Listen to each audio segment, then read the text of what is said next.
أعوذ بالله من الشيطان الرجيم بسم الله الرحمن الرحيم اللهم اهدنا فيمن هديت وعافنا فيمن عافيت وتولنا فيمن توليت وبارك لنا فيما أعطيت وقنا شر ما قضيت فإنك تقضي ولا يقضى عليك إنه لا يذل من واليت ولا يعز من عاديت تباركت ربنا وتعاليت فلك الحمد على ما قضيت. We have to pay attention to this. فلك الحمد على ما قضيت. Whatever you create, we are thankful for it. فلك الحمد على ما قضيت. نستغفرك اللهم ونتوب إليك وصلى الله على محمد وعلى آله وأصحابه وأتباعه وسلم. والحمد لله رب العالمين. Now we will jump into the subject today directly because we don't have much time. Would you like to get a copy of the text? Oh, please. Yes. No? Extra one? Yeah. So let's find out also through the insight of belief and that connection and relation. Somebody show in the handouts, the first page. I think it's on the first page. Second. Oh, okay. Second last paragraph. Second last paragraph. Okay? We have studied the connection and relation through the insight of belief. We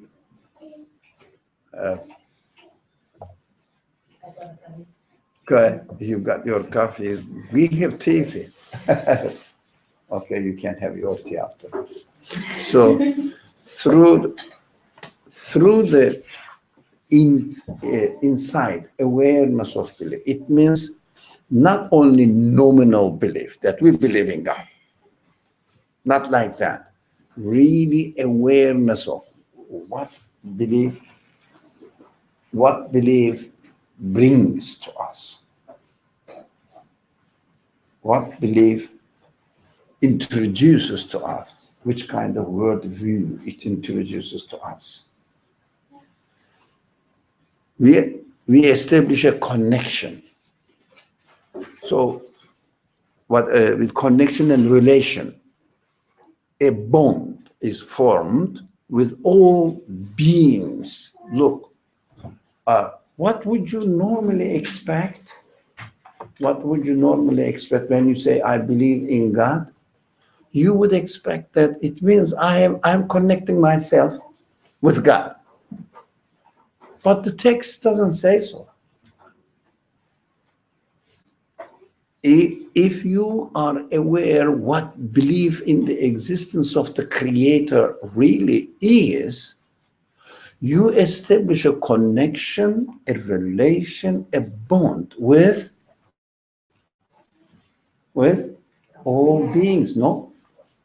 With all beings.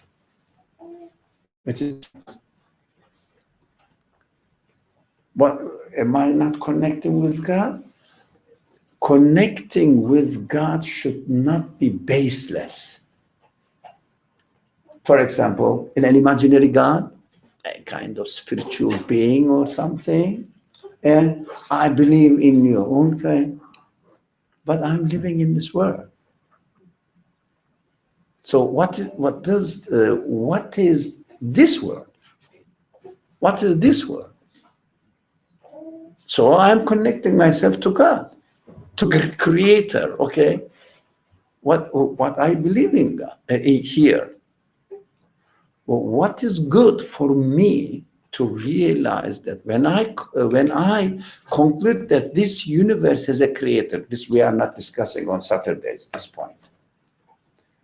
We are presuming that we understood that this universe is a creator. If someone says, how did you conclude? That is not the subject of today's discussion. Another day, maybe not today's discussion. Or Saturday's discussion. Saturday's discussion says, I'm convinced about the Creator. And now, what does this conviction bring to my life? The question. What does it bring to my life now?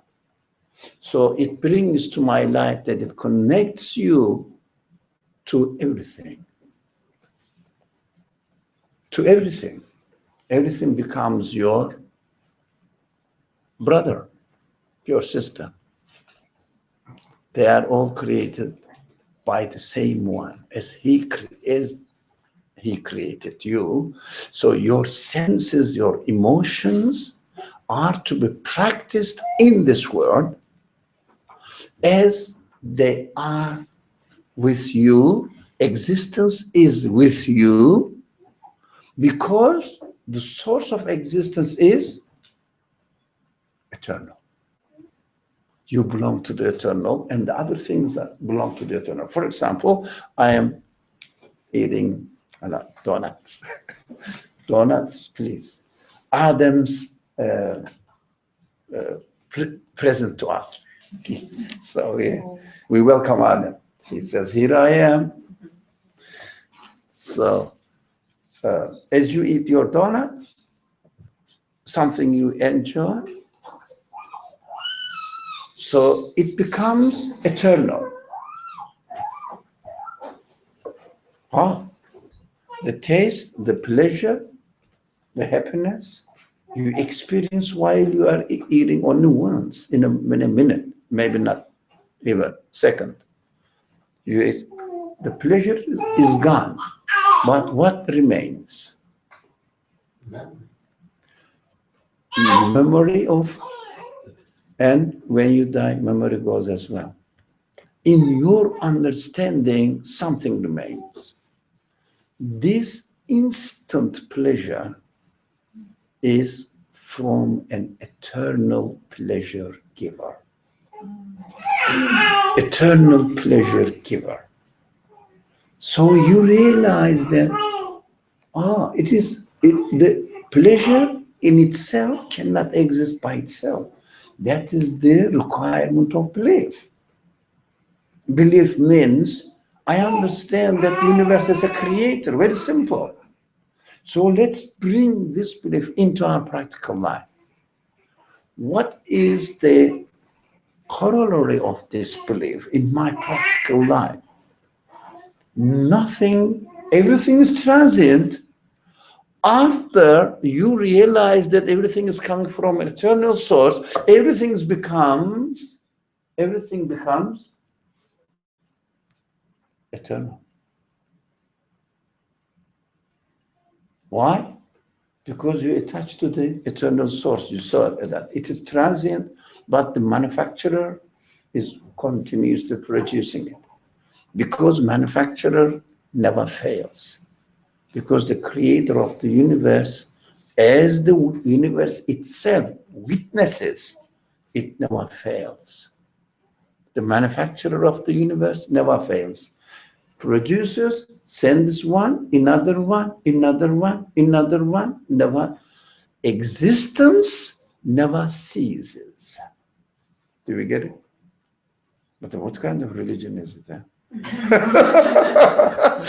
Strange. No. That's the crux of religion. Belief in God. Again, I need to repeat that we are not talking today. Why should I believe in the Creator? That is a legitimate question, perfect question, but not today's topic. Today's topic, when you come to the conclusion that the universe belongs to an eternal source, but a creator, as a creator, it means the universe, the objects and their properties, their qualities, everything belongs to the creator. Nothing belongs to itself. The taste of donut doesn't belong to itself. It is created. It is given existence. It is given existence. And it is given existence by what? By what? You know that everything exists within the context of the whole universe. Nothing is individually created in a separate context, in an independent context. The existence of the pleasure is together with the pleasure of the donut, together with the material body of the donut. Material body of the donut is connected to the whole earth. And your taste, your appreciation is also created together with this pleasure. You are put in contact with it. The whole universe is in contact with each other. So the whole universe is created as a package. Together. Everything is together, like the compound of a laptop, for example. You cannot say that this wire is independently irrelevant to the rest of the compact of the laptop. It makes sense within the compact of the laptops as a whole. This is the universe, representative of the universe now. Every single thing is related to the wholesome of the laptop. So you cannot say this is independently existent. This independently exists here, and the rest is not related to it. There's no such thing in the universe. It's beautiful. So belief in the Creator puts me in contact with the whole universe from the beginning to the end, and the source of this universe is eternal. The source of this universe is eternal. Through the eternity of the Creator, I am experiencing, because of the eternity of the Creator, it is continuously producing the universe. Eternity of the Creator, or absoluteness of the Creator, actually, because the Creator cannot be limited by any means. Absolute means this. Cannot be limited with anything. The word with absolute is a problem because some people say if you believe in God as to be an absolute one, you are absolutist. But this is completely different context. MashaAllah. Good news. Your presence tells us something. Your father is doing well. Good. Good news. Okay. Being absolutist is completely different from understanding that the Creator of this universe must be absolute. It's a completely different concept. We shouldn't confuse this. The other thing, since we cannot comprehend absolute, how can we talk about it? Yes.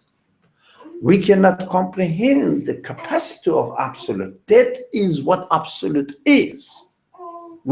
That which you cannot comprehend the capacity of. Absolute means. In Arabic, somebody knows Arabic, with bla quyud. No limit. For example, if someone says, what is the biggest number you can imagine? Whatever the number you say, doesn't matter how big it is with limit, which means you can always say +1. Yeah, but you understand that this understanding belongs to the universe, this universe, existent things. But the source of existence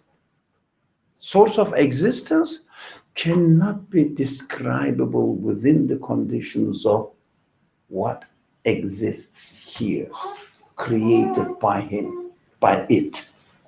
Let's be gender free, created by it. So the creator of world as being given existence is demonstrating that they are dependent on the creator, whereas the creator cannot be described with what he or it can it creates. It is another level of existence, another nature of existence, another dimension of existence. We cannot put limit to it. If you cannot put limit to it, it is absolute. If it is absolute, it is eternal. So the source of existence is eternal. That's what we learn from Revelation. I am eternal. Be aware of it. I am eternal. You know, every religion, serious religions, I am eternal. Even in those people who call, although I keep saying this, but we have to say it, I don't agree with primitive religions. I don't agree with this concept. It doesn't represent the reality at all, primitive religions. If you go to any so-called, anthropologically called primitive societies, if you ask them, what is the divine representative of this forest? They speak about forest because they live in forest and they benefit all from the forest. So forest means a lot for them. Now, industry is a lot for us, not for us anymore. For the so-called, I don't agree with it, civilized societies. I don't know who is civilized, humanly civilized. But technologically equipped, yeah. You have technology, they don't. But does technology make you more human? No. Something. So if you go to the primitive, so-called primitive societies and ask them, what is the divine source of this forest? Can you describe it? They say no. And can you put a limit to it? They say no. Although they may not be able to express it with a proper language because they have not received the revelation. They don't know the language absolute, infinite. Maybe they may say it in their own language. I don't know. But they don't know, but they can say, they say that the spirit of the bird, spirit of the forest is beyond description, no limit. And we know that it exists, but we don't know. That is human. That is human. I don't know where you put those people who say that this universe exists by itself. I even not in a primitive, I would hesitate to use the word human for these people. But the matter, the things, the objects are made, exist by ourselves. What does it mean? Nothing. Really, think about it. It means nothing. Exist by it means nothing. By myself, by itself, is nothing. Think about it seriously. We don't take it seriously.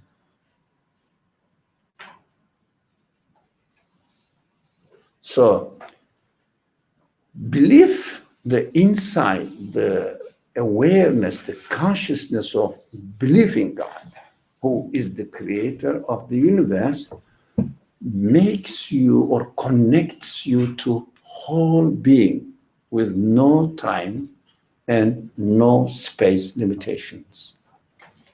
You belong to this creation, this universe, as created by the eternal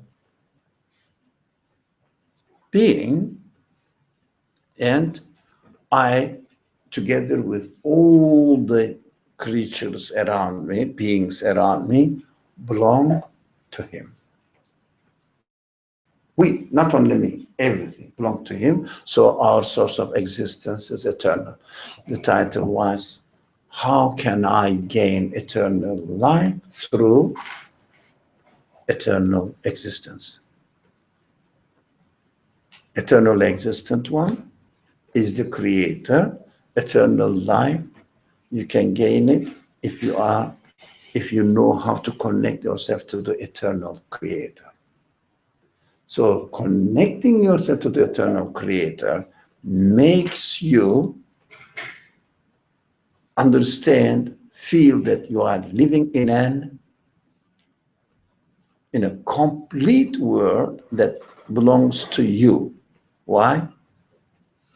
Because, again, come back to the donut.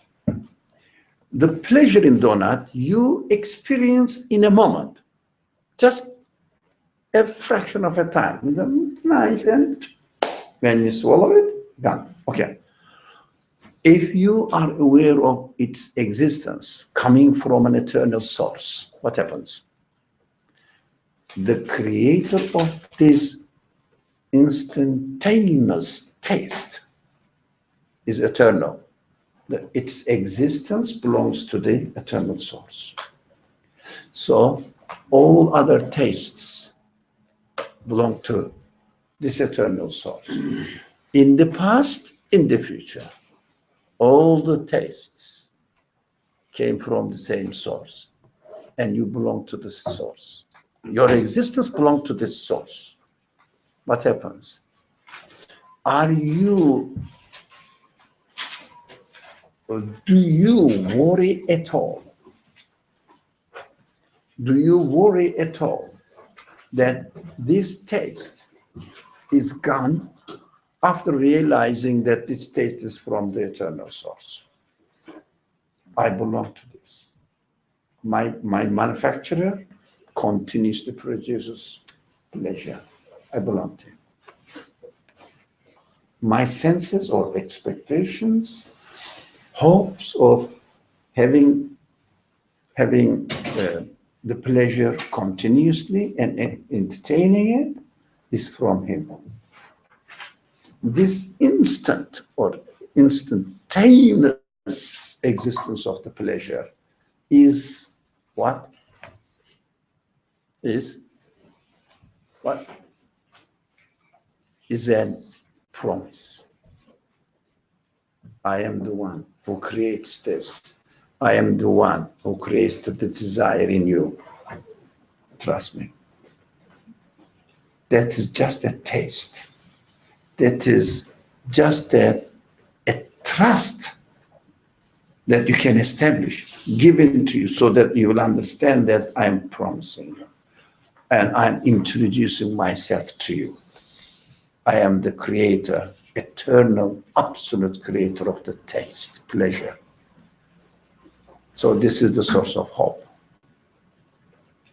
Only, not imagination, nothing, just your awareness that the things are given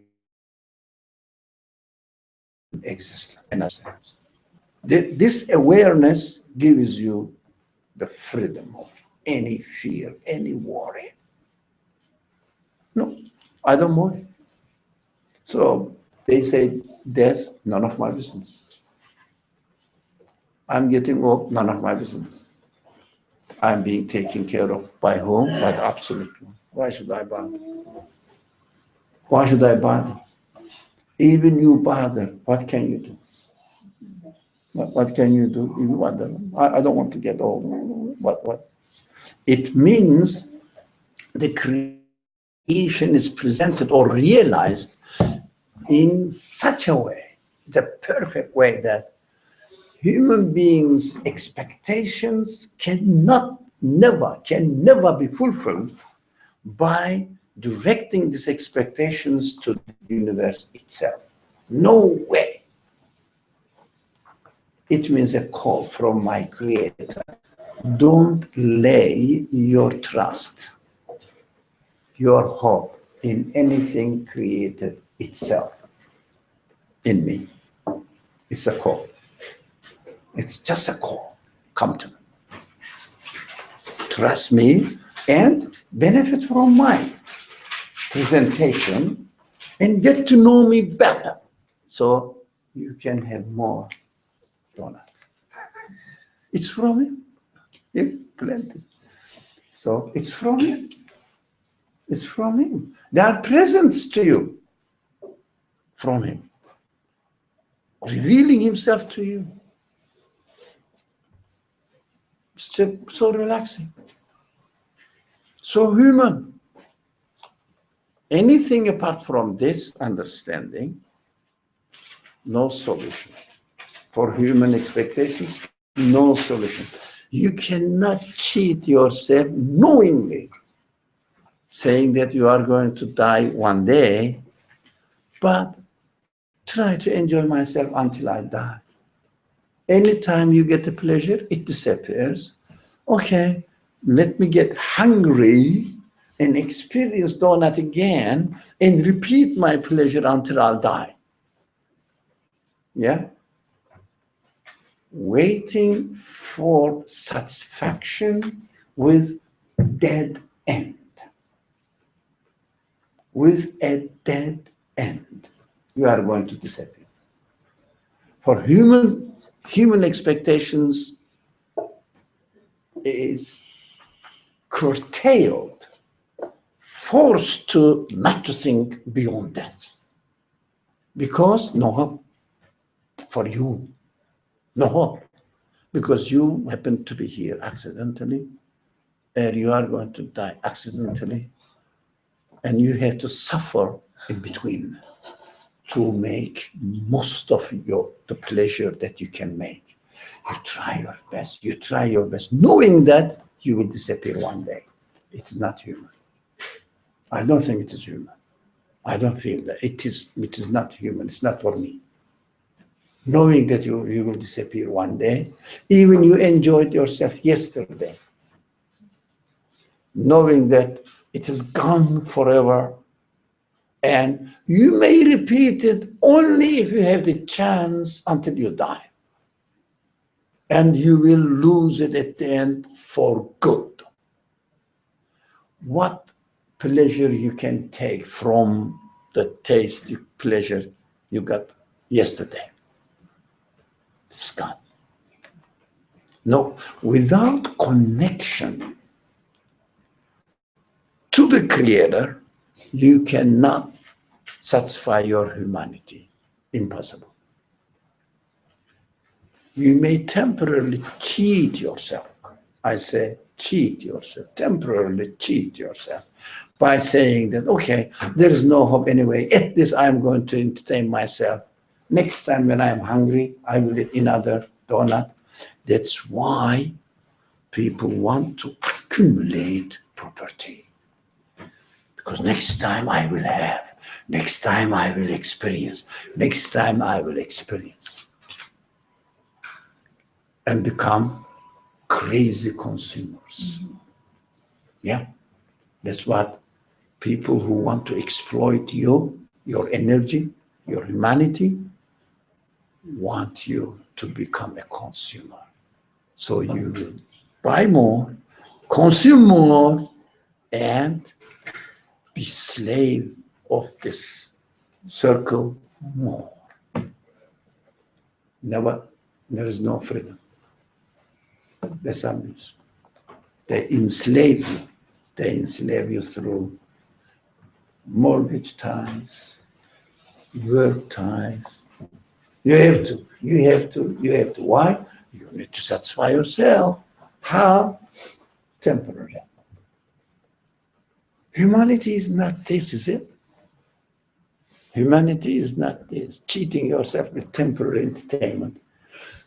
Child, okay. That's childish. Children get the toy, play for an hour or so, and then finish. And get another toy. That's childish.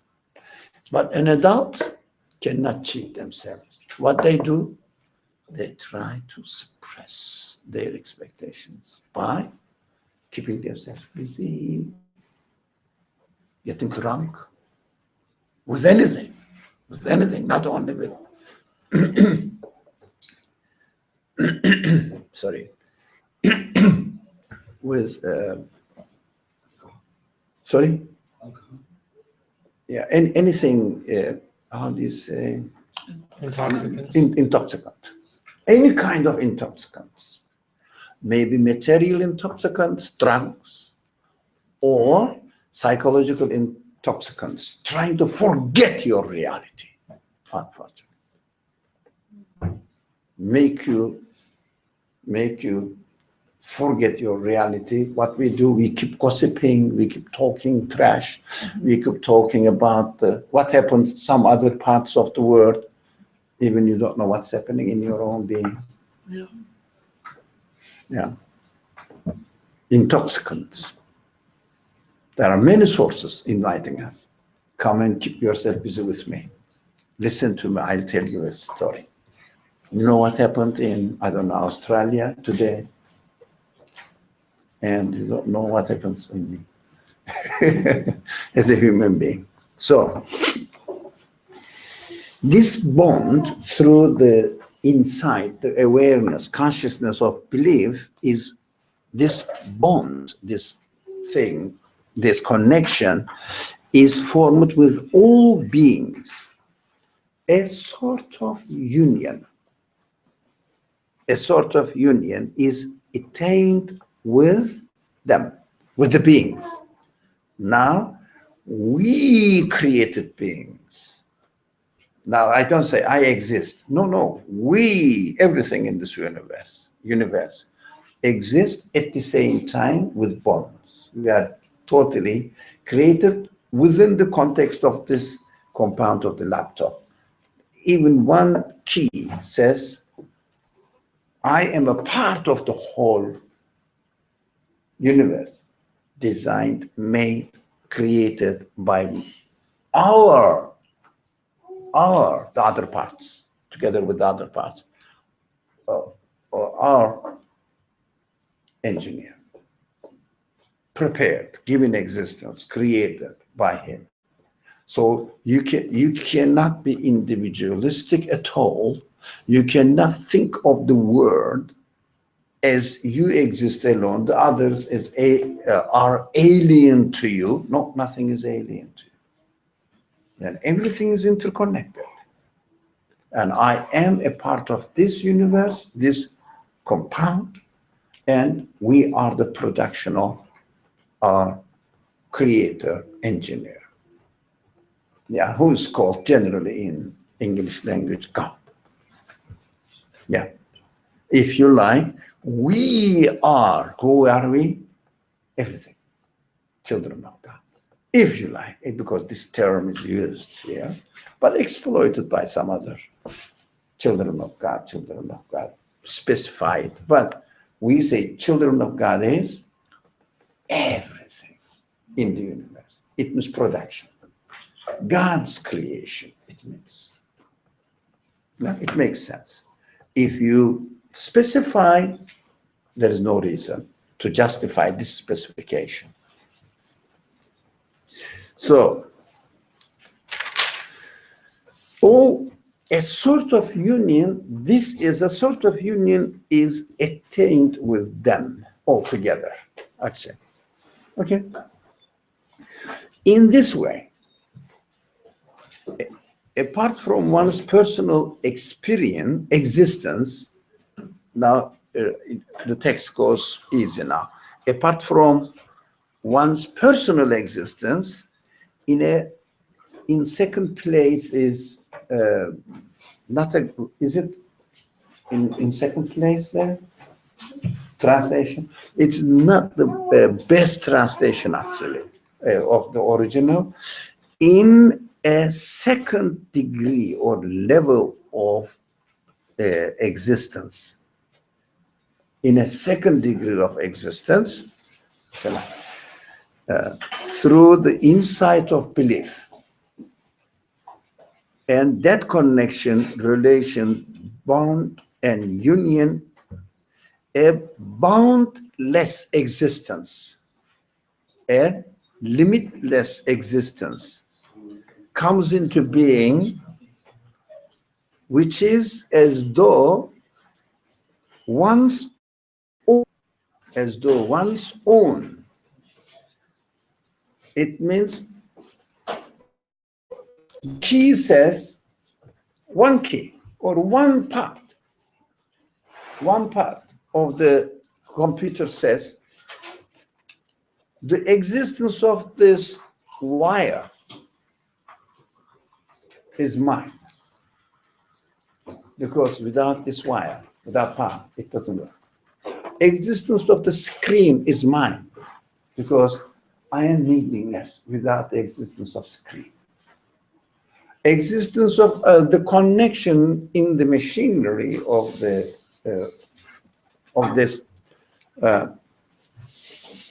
laptop is mine, because I'm without that I cannot function. You see that everything becomes yours. Can you say that the moon is mine? Can you say that the clouds are mine? Yeah? Can you say that the sun is mine, given to me, not my property? I've got the deed for it. No. So, no, given to me. And can you say that the stars in New York, it's difficult to see the stars, by the way. So, but you know that from the pictures.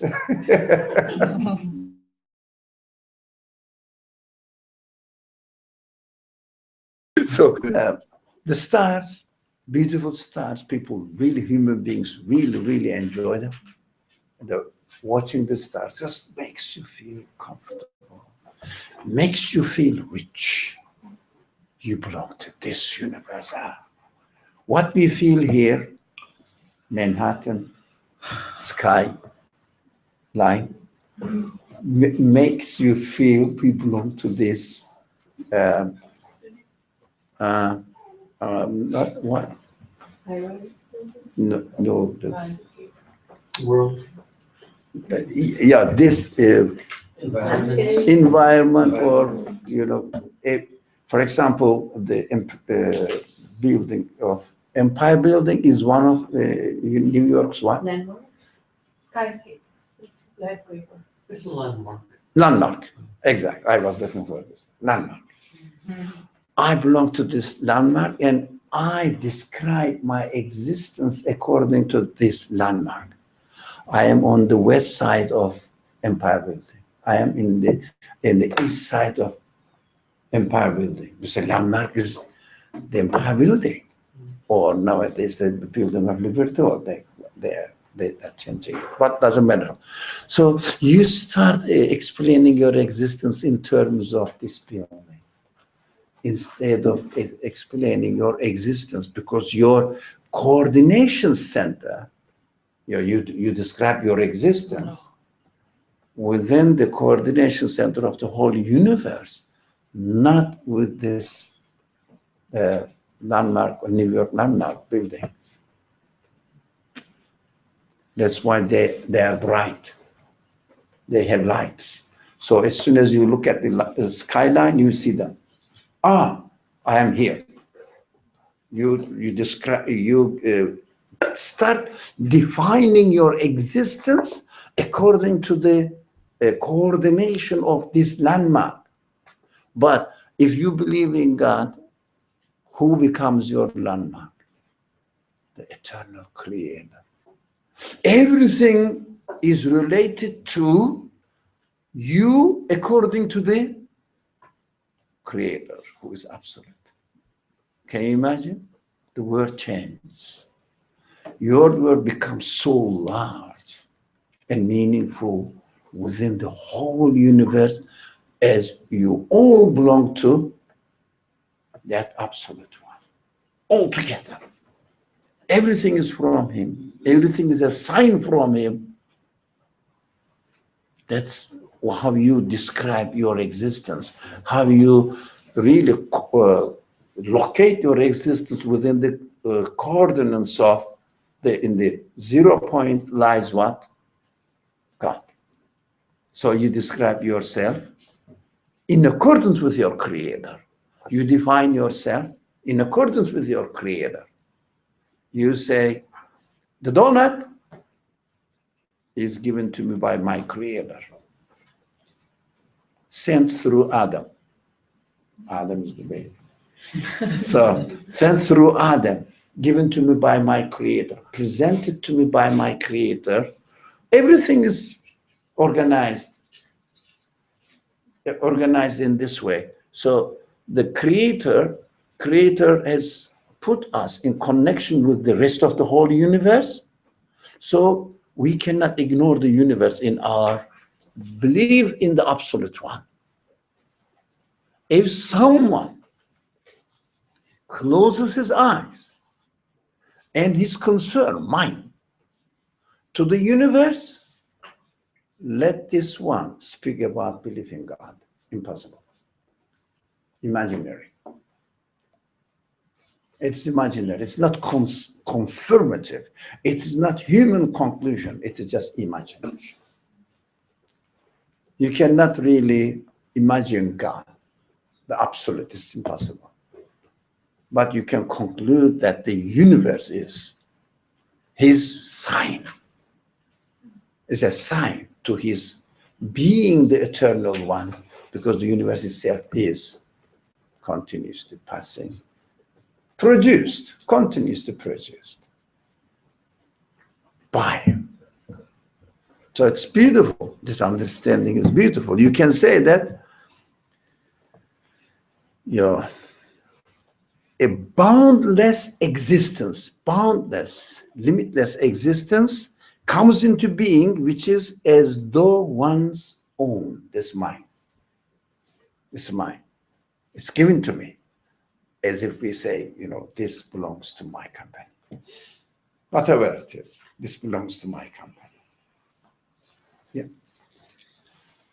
And one's innate, passionate love of existence is quietened.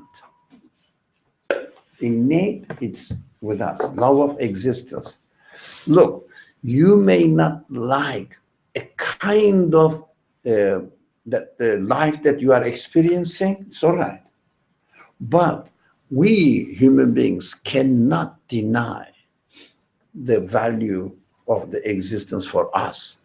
We want to exist, although we want to exist in the best that we expect.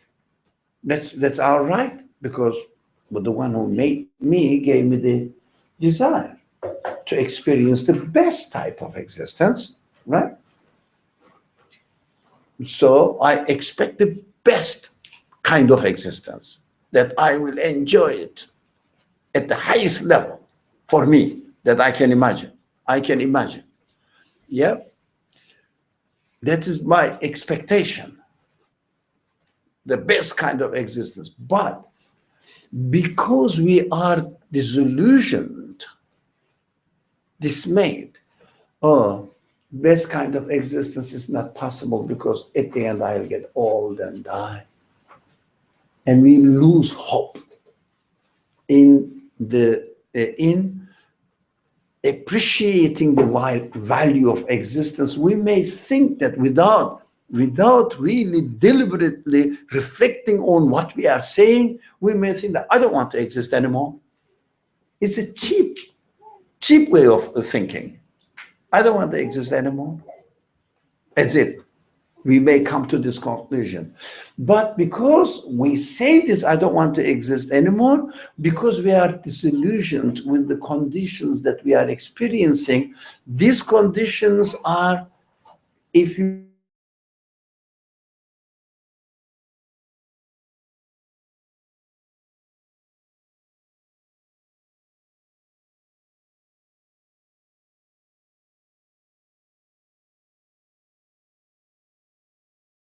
of something as the real existence, rather than really paying attention to the existence itself.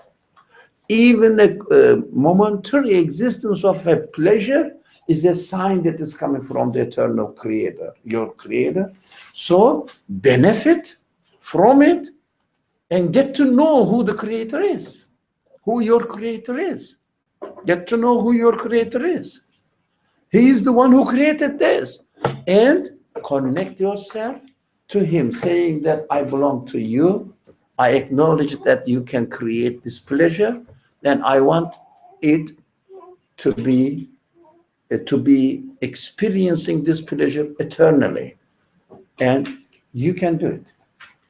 The donut itself, or the flour or the sugar itself, cannot know you, cannot answer you, cannot have any consciousness, any feelings that will take pity on you, and I'm going to create you another pleasure. They can't. It's past. So humanity, human qualities are given to us only to connect ourselves to the Creator, not to this world. So everything becomes meaningful if I connect it to the Creator. If I don't connect it to the Creator, if I disconnect myself, everything becomes meaningless. Temporary, none of my business. Yeah. For example, if the electric system,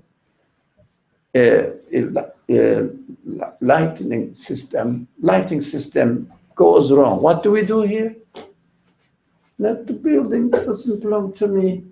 The owner of the building should take care of it. We change the room, go to another room where there's electricity. Doesn't concern me. Okay? It doesn't concern me. Because I live in a temporary world. It is, if I don't really see that the maker, the builder, or whatever, maintainer of this building immediately is able to do it, everything immediately, because it's eternal. It's absolute.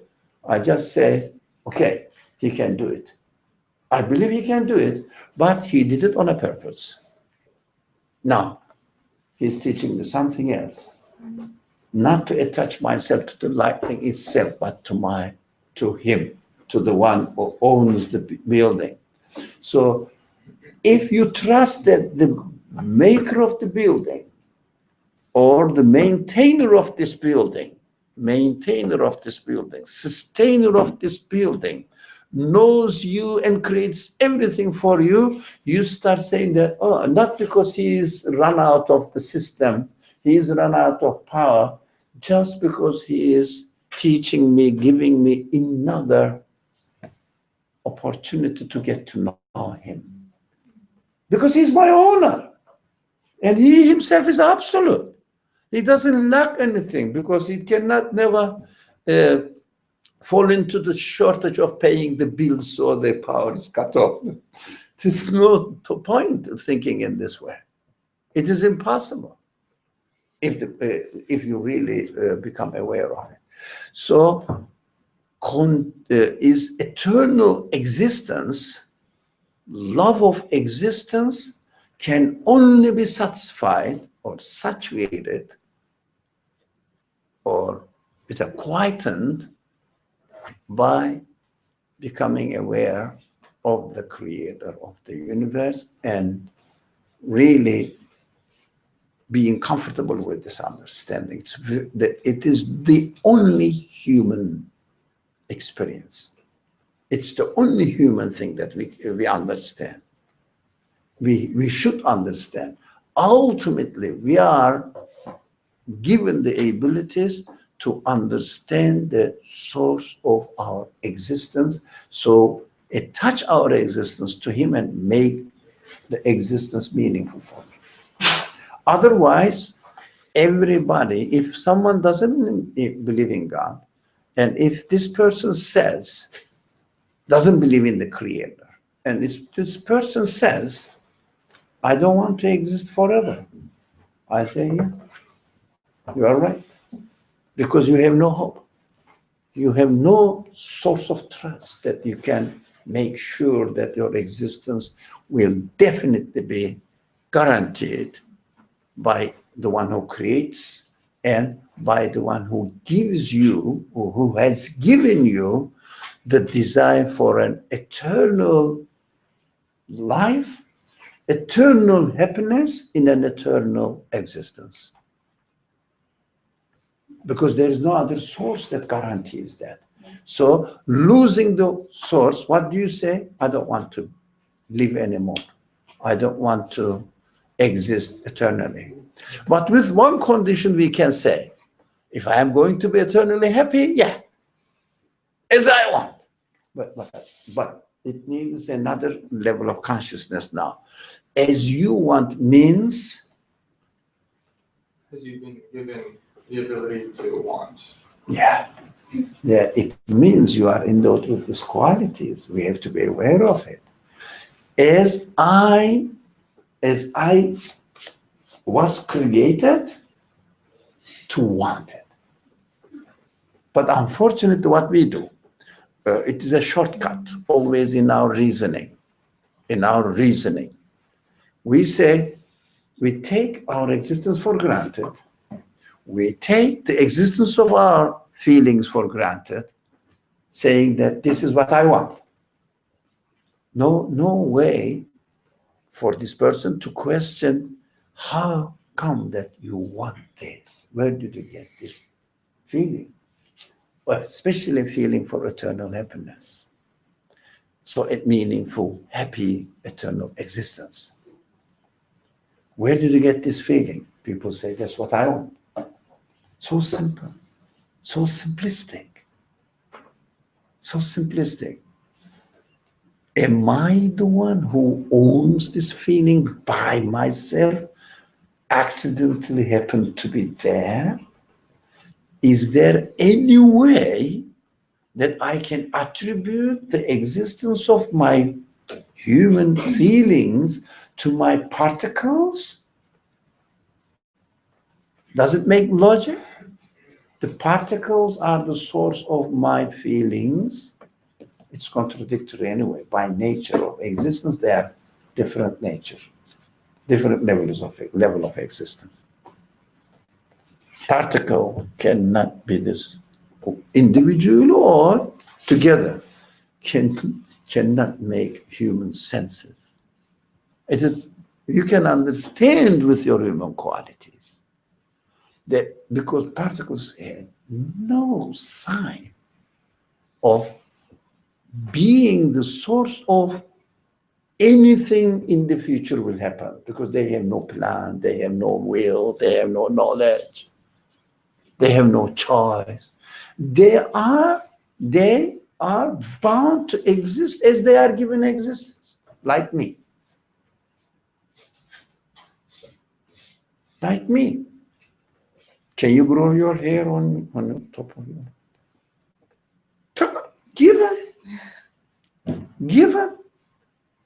Yeah? Can you make your ear?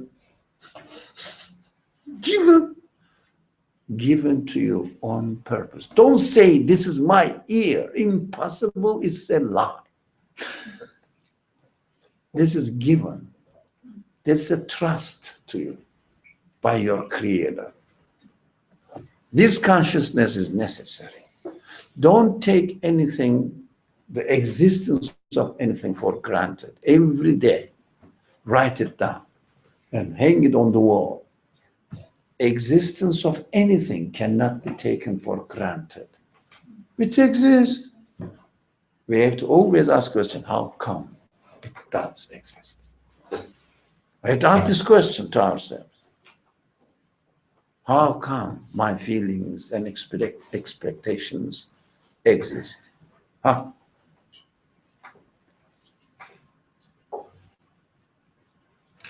So the love of existence can only be quietened and answered, satisfied, but by or through becoming aware of the belief consciousness. What when you say this universe has been created, really, what does it bring into your life? When this universe has been created, cannot exist by itself. It's not a simple statement. Another aspect of it, if someone says, I believe in God, yeah, I perform my religious duties as well, yeah, but I still feel not comfortable. I still feel not satisfied. I still feel hesitant in my life.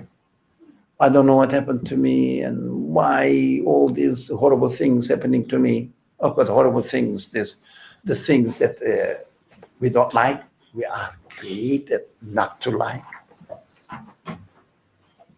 And I have a problem. Apart from physical, psychological, on the psychological unrest, disturbance caused by physical, biological reasons. Well, from birth, something was wrong with the structure of your brain, etc. This is understandable.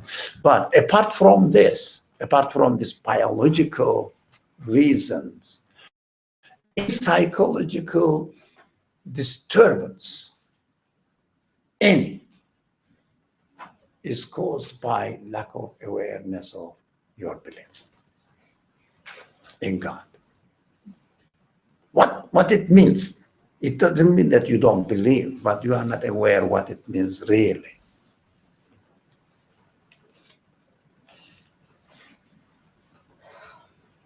Any questions so far? So we finished one paragraph today.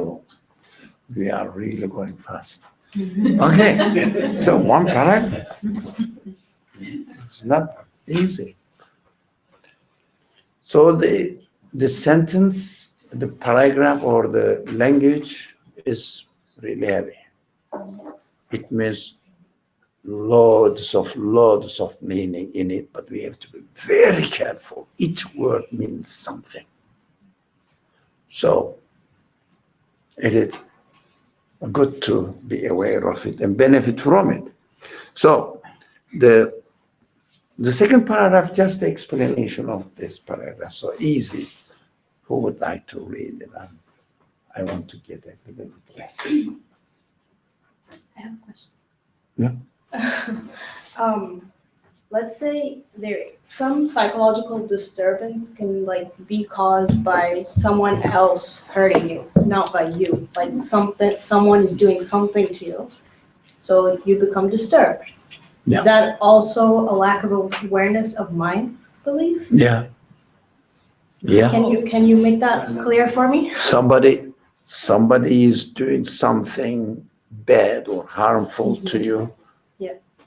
Think of the existence of that event. That is different from prevent yourself from it, but never criticize the existence of it. So preventing yourself from this disturbance, running away from it, and maybe pain that you are receiving from it. As far as another person's attitude towards you is concerned, you have to take your precautions. You have to take your responsibility, but never criticize the existence of it. So through the existence of this, you are being trained, educated. You are being educated. So the matter itself, the persons themselves cannot really be the source of happiness for you. You have to look, not the created beings, but look forward and lay your hope in the Creator, saying that don't put your trust in this. Teaching you. So,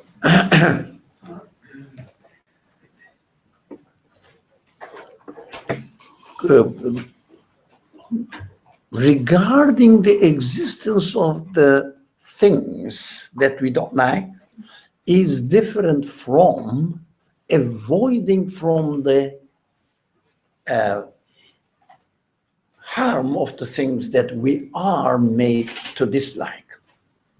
We are made dislike.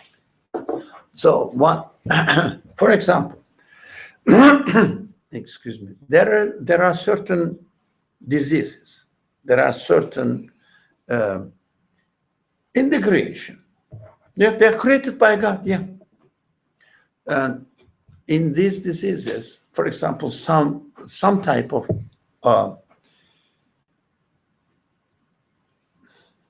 autistic people don't feel the pain. It's very bad. They don't feel the pain. It's enjoyable. Yeah, they don't feel it. Yeah, whatever. So they don't. Then everybody says it is very harmful for this person. So do we know that the existence of pain is a blessing? Through this, we understand that we have to avoid it. That's how we are trained. The most effective, most powerful pain is the pain of non-existence. Not the pain that hurts you. No. The pain of non-existence is unbearable if we are aware of it, if we think about it. Disappearing, non-existing at all. Not death. Death is not non-existence. This is just a transformation of one type of existence into another. The non-existence that every human being, is given the sense to dislike. Never. So distribute donuts to the people. Yeah. Serve people. Yeah, that's good. Non-existence. How do we appreciate that non-existence is the most horrible thing for a human being? Well, somebody may say, no, I don't really feel in this way. You know, if I don't exist anymore, I will not feel it anyways.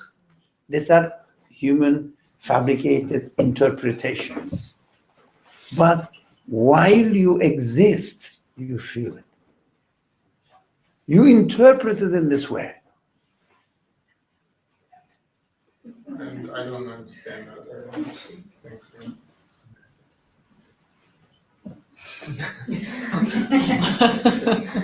So please say this.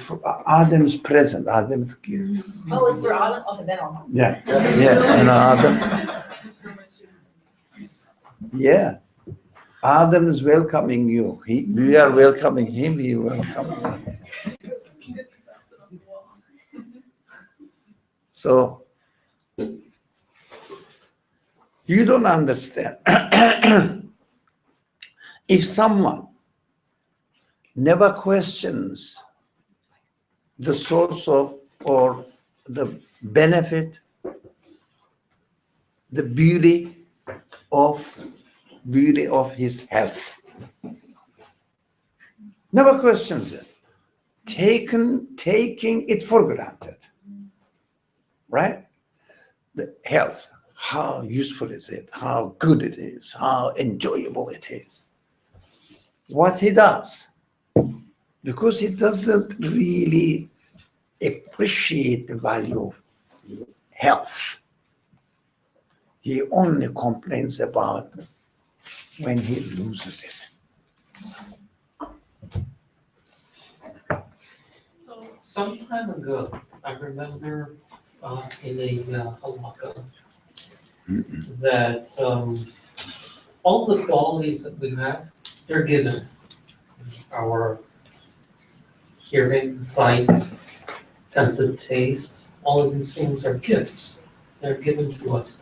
Now, the example of an individual that doesn't have the ability to sense pain It's given as well. is given as well. Yeah. So, I mean, everyone has these different Yeah. combination of qualities. Yeah, come here, there's a place. There's a place, they are inviting you. Yeah. Yeah. The problem I have in understanding that, these things is if one person does not have the ability or quality or gift for sensing pain, but another person does. Mhm. But to hear that the person who doesn't is also the person who does not have the awareness yet of understanding what No, pain is. No, yeah. So, Does that mean that such a person will have to take much longer to have the awareness of something he that he or doesn't, she doesn't have in the first Yeah. place? yeah, so we made sure that we should never speak on behalf of others. We always keep repeating that. His or her responsibility is different from my responsibility. I have to speak on my behalf, and I see that this person is not experiencing the pain. It is very bad for him. It's very bad for him. It means I have to appreciate the existence of the sense of pain in my existence, and then thank God you gave me the sense of pain. I understand the wisdom in its existence now. So the other person is nothing to do with our discussion at all. We are not talking about him at all. There are some people who are, everybody is responsible within the capacity in which they have been created, independently. So is it safe to say that each individual is created with a certain set of qualities, and within those qualities, they can use to come to the understanding of their existence? So everyone's experience and their qualities are different, and not two people will come to the same realization through the same path. No two people are equal. So mind yourself, mind myself. So think about it. For example, you have some better qualities, not some, a lot of better qualities than I have. So I look at that in your existence saying that my creator has given this creature, this being, these and qualities. So I know my creator, the one who gives these qualities. And I'm happy with him because I belong to him.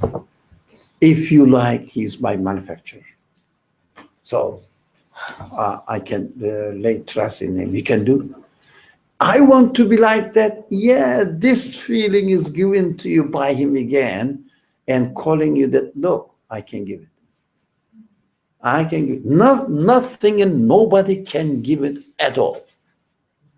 Only me can give it. So you are created to get to know me and connect yourself with me. That's the way of realization. Yeah.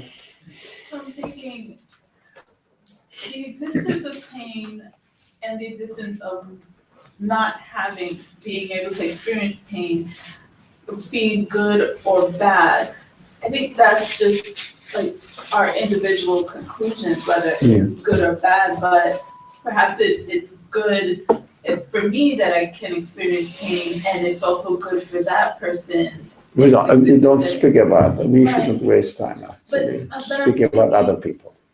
I mean, just based on discussions we've had in the past, it kind of seems like these things are, like the existence of something is essentially good. Yeah. And then from our perspective, it's kind of neutral, or we choose whether we perceive it as good or bad.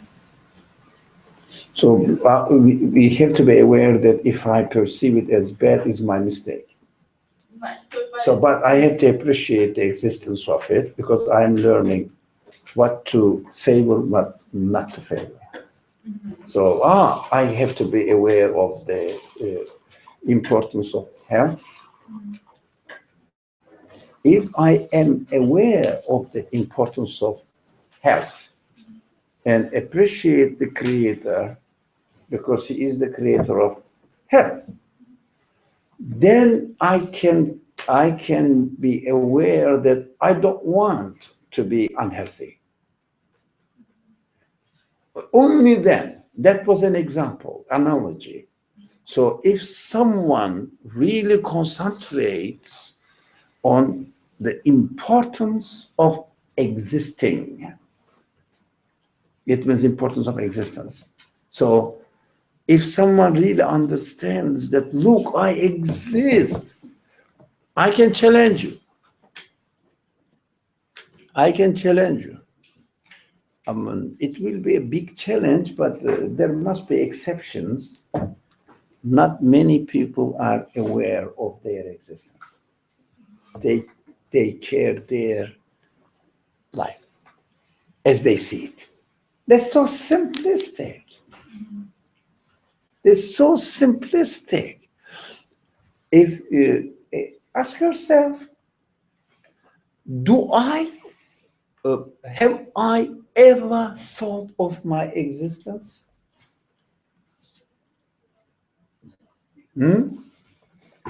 That I exist in any form, whatever it is, whether I'm healthy, I'm ill, I'm poor, I'm rich, I don't know, I'm retarded, or I don't know.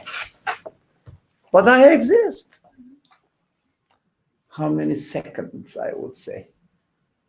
We are aware of our existence, but we usually think of the think of the case in practical terms and attribute or think of our life that I don't want to be old, I don't want to die, I don't want to lose my beloved ones, blah, blah, blah, blah. But we don't know what existence is.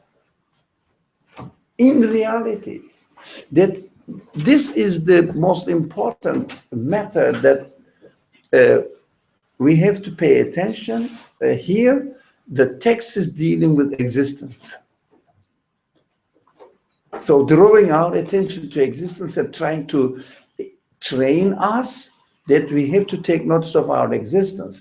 When you are aware that you exist with your life, with your feelings, with your mind and everything, when you are aware that you exist, then you start becoming aware that non-existence is unbearable. You cannot imagine non-existence. Non-existence is unimaginable.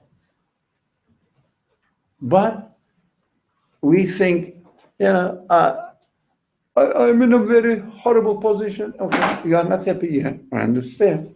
Yeah, I'm not saying no, you are happy. No, I understand you are not happy. This sense is given to you. I appreciate I myself and in another person. So I better not exist. It's easy to say. It's easy to say. Okay, it's better not exist. Okay, take out your piece by piece the things attached to you practically. Would you like to lose your eye? Would you like to use your sense of smelling, sense of taste? Would you like to use your, I don't know, heart? But I don't live like that. But these are the signs of existence of eyes, existence of ears, existence of your heart, I don't know, existence of your fingers, existence of the bones of your finger, for example. They are perfectly designed. Then created. So very, very, very miraculous. Miraculous. Look at your hand, how it moves, and your brain, your desire, you want it moves. It is miraculous, isn't it?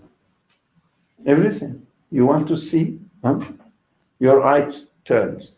You think that I am turning my eyes. Just want it.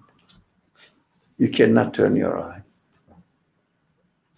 The desire for one thing is given to you, that's it. It's that you cannot move your finger. You think you are. It is impossible. It is impossible. So being aware of the significance of existence makes you aware that the most unbearable thing for a human being is to lose existence. But it's easy to say that I'd better not exist, thinking that this pain, you won't experience this pain when you don't exist, but you don't know what it really means. It still seems to me that to exist without any source of hope for happiness or satisfaction is much worse than to not exist. No, when you say that I want existence, what do you want? You want existence with your existence with all your hopes, because your hopes also continue the sentence. Your hopes also exist. Are part of my existence. Yeah. Yeah. So when you say non-existence, you refer to Total non-existence. It means because of the improper understanding of existence, we can easily say that existence,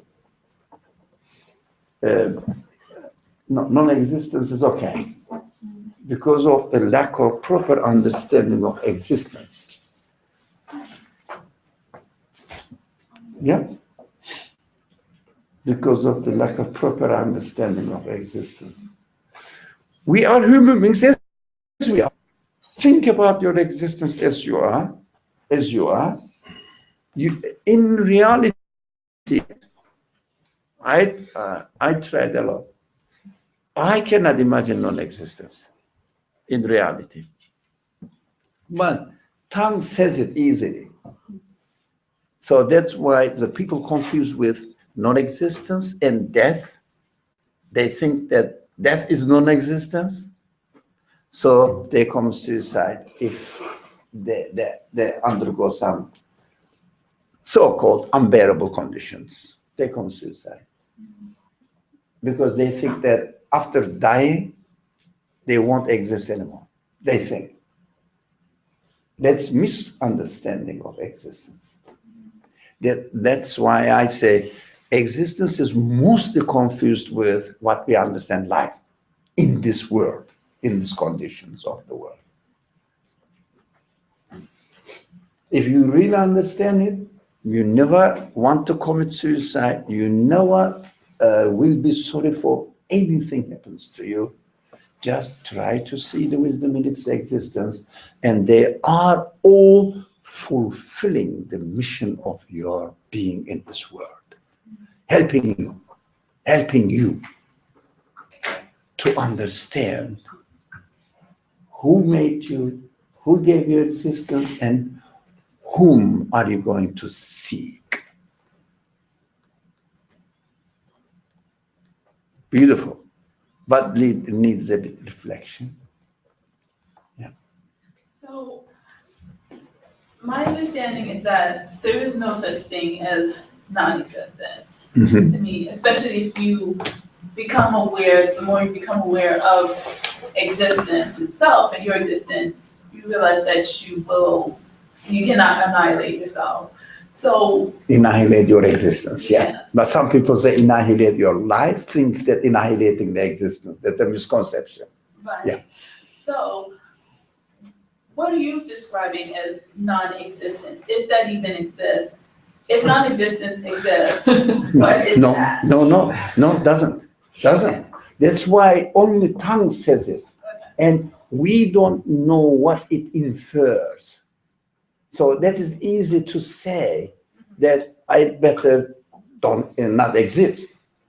But it is just easy to say, it doesn't have any reality. Because our existence, if you really think about it seriously, belongs to an eternal absolute source. You cannot disconnect yourself from the absolute source. It depends on him, not on you. If a person Yeah. someone somewhere decides to commit suicide unwisely. Okay. Yeah, unwisely, okay. That person discovers that he or she still exists. Is that existence going to haunt that person and say, I still I exist. forgot something, I need to go back, but I can't. Is this the situation that we're kind of touching upon? I never experienced that. So, look, one thing, it's a reasonable question. Don't forget your question. Sometimes when the subject jumps, I forget the question. So I just remember that you wanted to ask something or make a comment. I don't. You just change your address. No. Die. What mistakes? It is a kind of psychological analysis. So we have to be aware of it. I mean, not directly related to our subject, but at least it helps us to understand the importance of the subject we are studying. What we do, we exist now, and our life exists now, and our consciousness exists now. We are responsible for now. What we do, because we are given the power of imagination, right? We use the power of imagination and refer to the past and to the future, which do not exist now, and speculate about them with a fine point, very fine point, and start speculating about them and saying that if I commit suicide, after I die, I won't feel anything, so I will be free from the pain I am suffering now. But you don't know what will happen after you commit suicide. But you have to think about your own being now and evaluate it. For example, would you like, as you said, would you like to lose your existence, which is impossible? So what are you trying to do? Nothing. Yeah? Just now, while you are alive, while you are being conscious, while you are suffering from certain kinds of, we don't know, the people experience, everybody experience different things, the pains, any kind of, we call them just under the pain, under the name of pain. So any kind of pain, physical, biological, whatever, or spiritual pain, whatever. Concentrate on the pain itself and try to understand the wisdom in its existence. You will reveal yourself.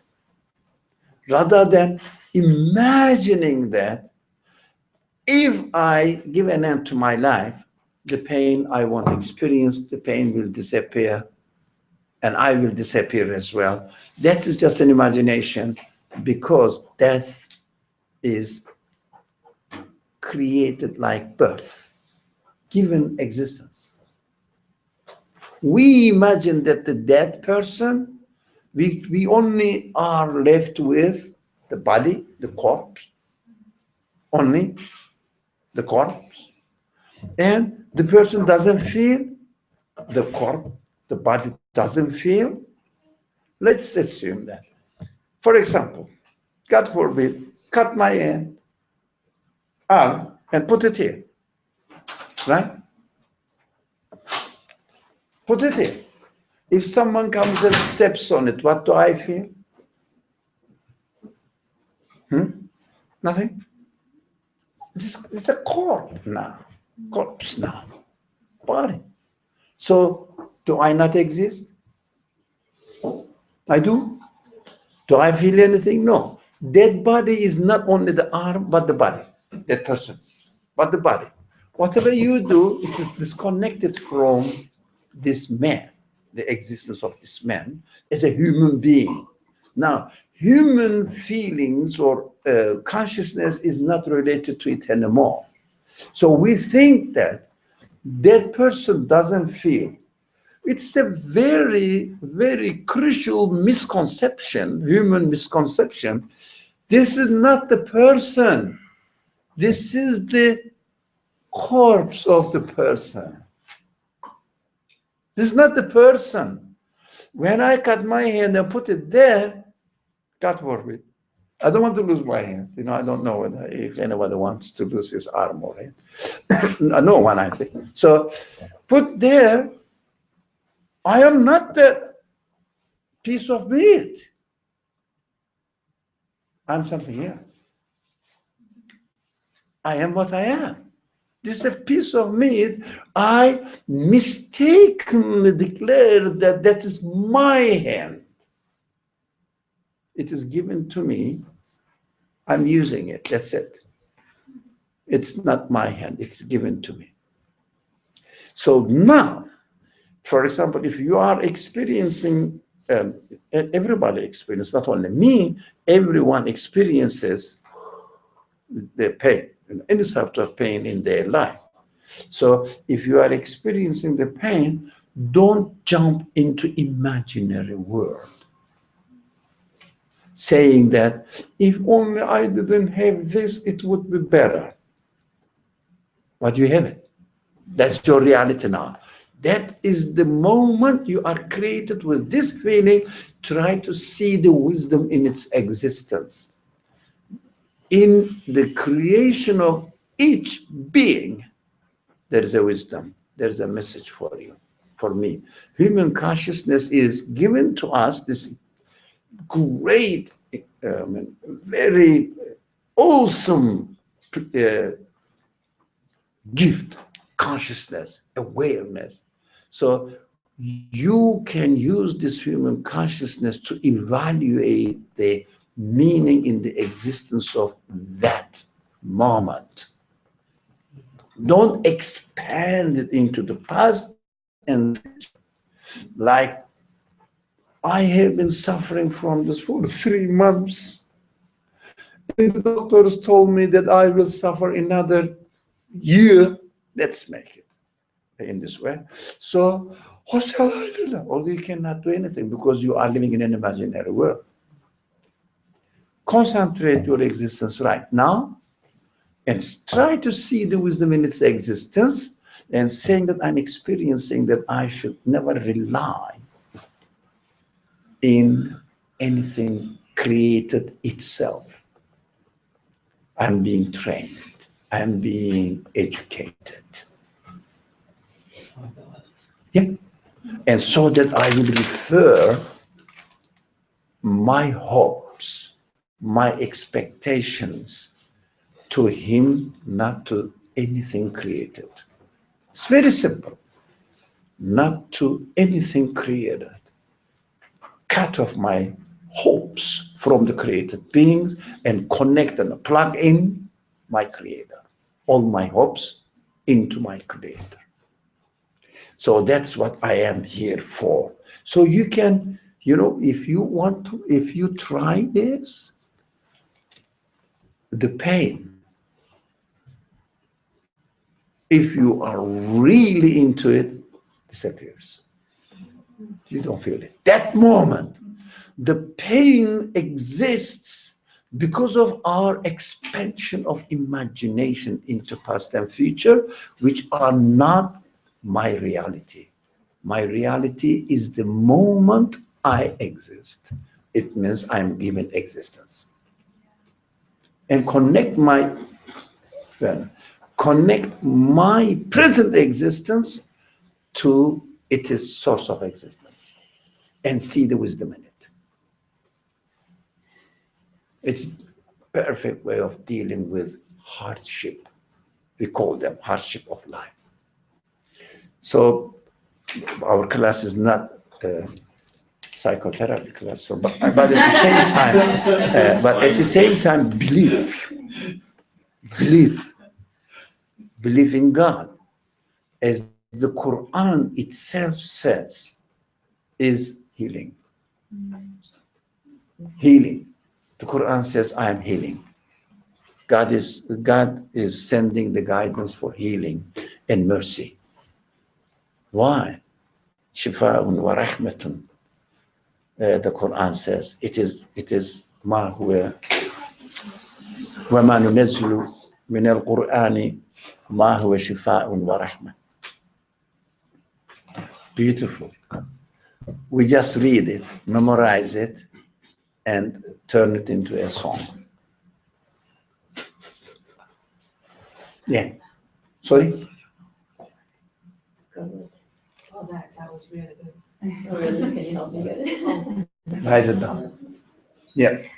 Okay. Your turn. This notion of existence and things happen for a reason definitely gives you a sense of peace of mind and freedom. And to me, it sounds like things that happen, bad or good, that's your perception and interpretation. And they're happening for a reason. And the minute that you accept them as a blessing, you're getting connected. Message. Yeah. You're getting But of course, closer to that. to understand who your Lord is. Mhm. Let's summarize. Thank you. It's a good comment. Thank you. Yep. No, yeah, I thought that was really great what you said, and in a few holocaust, no, several holocaust back, then So sorted.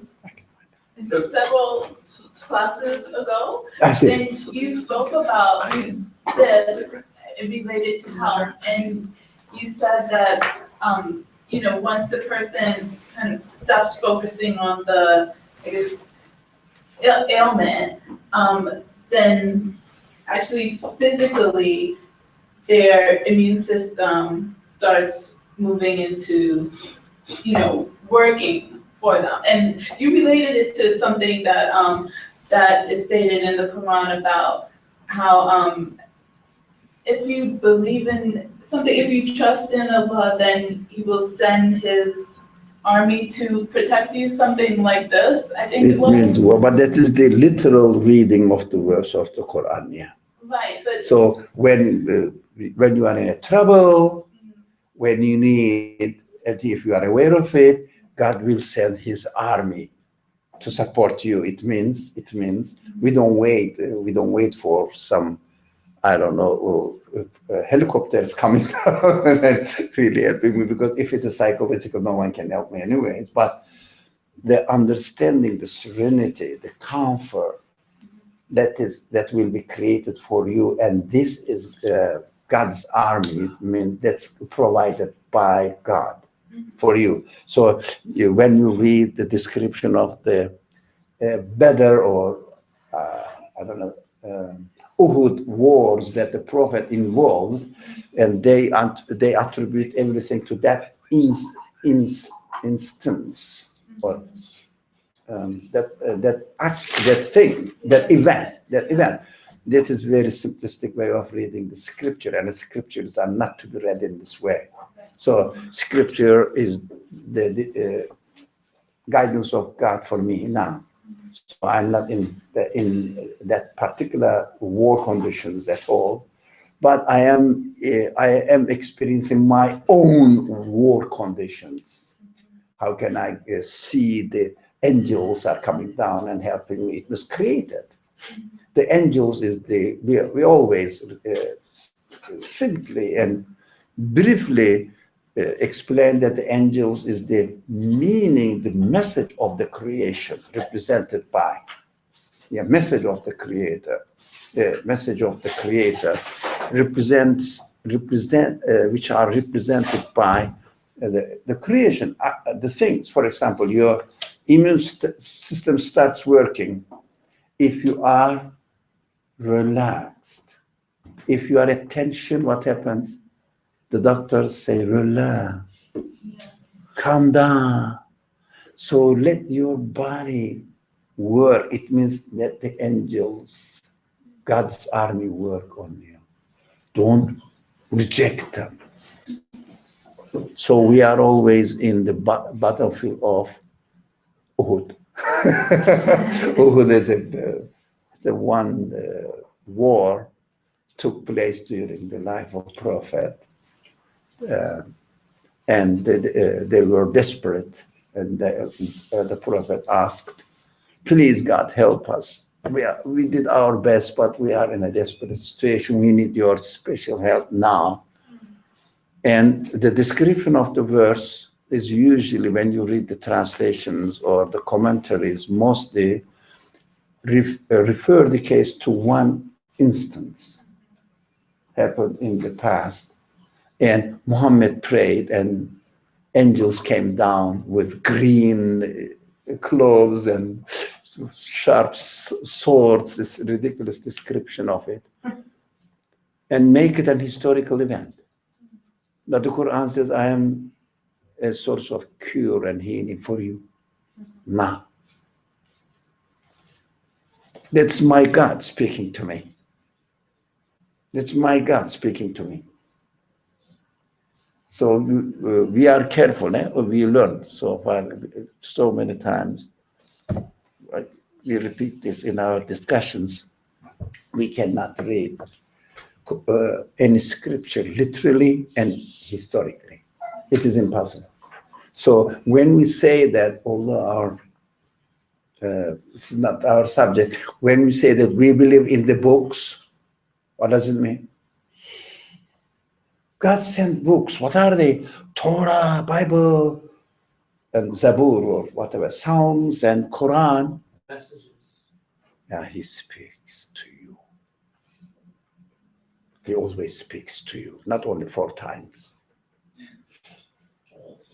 All the time. These are the registration of the certain speech to certain group of people. Yeah, why not? Yeah, why not? He speaks to me right now too. Now, how can I deny them? But never, ever reduce belief in the books. And the Quran says, believe in the books, to certain compilation of sayings of God in a certain historical context, which are named as Torah, Bible, Psalms, and the Quran, as far as the traditional concepts are taught to us. Yes, they are, but they are just only certain events registered in the history. Yeah. Do you deny them? No. Why should I? The Creator is the one. He is the eternal speaking. He is the eternal speaker. So In his whole creation, he speaks to you, and his all inspirations, he speaks to you. Whatever comes to your mind is his act of creation. And this meaning is from him. So can you say that he reduced the word books to ayat signs, but everything is a sign, right? So you Exactly. Say a sign. So also, these are the signs too. Right. Yeah. But also, my understanding of belief in books cannot be reduced to certain compilation of records that the prophets, whatever, prophets have received in history. Yeah, but not only that one. More of a comment, not really a question. No, you don't. I love comments, and it makes me feel more comfortable. It's just in the verse when it says it's a healing and a cure, it's not really, I mean, I'm more comfortable with the understanding that it's not the immune system only, or these are almost a byproduct. It's a healing for the main question in life, which is existence and so on. Because, I mean, eventually you will die and your immune system will fail. And if somebody would have... No, well, yeah, your immune system will not be created anymore. Yeah, so... Not, of course. But practically speaking, we experience the, if you like, physical effect. If we are aware of it, physical effect of the change in our attitude reflects a change in our physical biological being too. saying that this is the way of creation, hinting that, look, when you have a positive attitude with your creator, you will have a positive effect in your physical life too. I will create it as if, for example, if someone believes in God and said, well, this universe is created by God, it means this universe is meaningful. So when you have an attitude towards the creation as a meaningful being, you become comfortable in your life, if in your feelings that are like, oh, everything is meaningful and under control, not accidental. But if you deny the creator from scratch, say, or uproot this belief, say that there is no creator at all, you become meaningless creature. This experience is also created by him, showing that you are on the right track or wrong track. Right track means you are inconsistent with your existence. You are contradicting your existence. That's a sign. So right track means if you feel humanly comfortable with the conclusion, it means you are created for this. It's an encouragement that you are on the right track. Good for you. Carry on.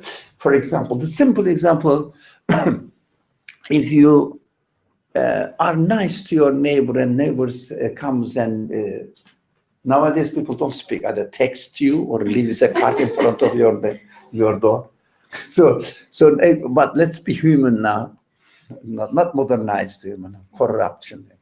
So let's be human, comes and tells you, last night you helped me. I was so comfortable. I was so happy.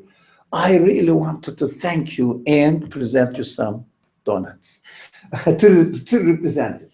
How do you feel that day? Huh? How do you feel? Do you feel miserable? How do you feel? That is created for you. That, if you do something good, if you do something right, then the Creator has provides the way. We will study this next Wednesday. We will provide the way, a beautiful life for you. It encourages you. Inshallah. This is the subject of next Wednesday. Inshallah. So, I don't think it is boring, but this is essential to me. But don't feel that we are repeating a lot. Yeah, we need to repeat that we are created every moment. Write a note and hang it on your door inside the room. When you going out, and there's don't forget, you are created. This day is given to you. I need to go on the outside for the whole witness when they come and knock on my door. Also, don't forget, this day is a present for you. But as you are going out, it means as you go out of your house, it means in this type of life, a lot of things, annoying things are expected for you to happen. So everything will be created. According, I will treat them. I won't get angry with them. I will have a positive attitude towards them, and I will take a lesson from them and see the wisdom in their existence and read the message in their existence. So don't forget, everything is a present for you. Every day is a present for you. Don't forget. It's a beautiful approach to life. It's very human, very human. Of course, our humanity is created by him in order to understand what's right and what's wrong. Yeah. Humanity is the criterion. Bismillah ar-Rahman ar-Rahim. سبحانك لا علم لنا إلا ما علمتنا إنك أنت العليم الحكيم وآخر دعواهم أن الحمد لله رب العالمين